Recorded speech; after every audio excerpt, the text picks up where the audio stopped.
Baccharis pilearis, coyote brush, is a shrub that is within the Asteraceae family.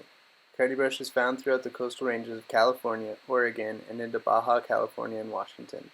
The species is one of the most prevalent shrub species and is often associated with scrub or grassland habitats.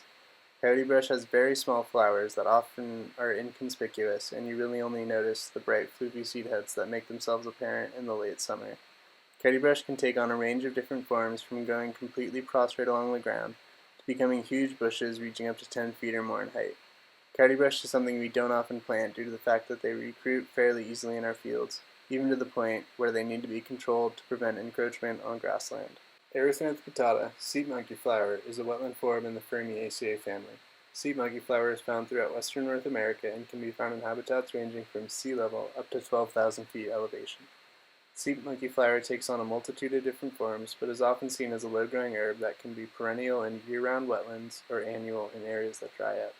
The species is very succulent and also has the capability to root at the midge, where new leaves come out and spread quickly through areas.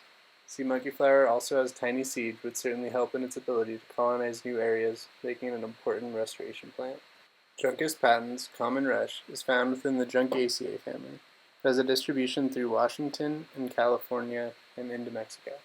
Common rush is found along California's coasts and coast mountain ranges. It grows in a variety of habitats, but prefers areas that stay seasonally wet, such as marshes and other wetland habitats. Juncus patens often grows in clumps that spread slowly outwards.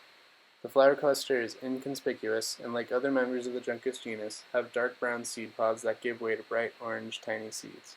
Juncus is an awesome plant to find because it is an indicator species, often indicating wetland areas and areas that support diverse communities of native plants.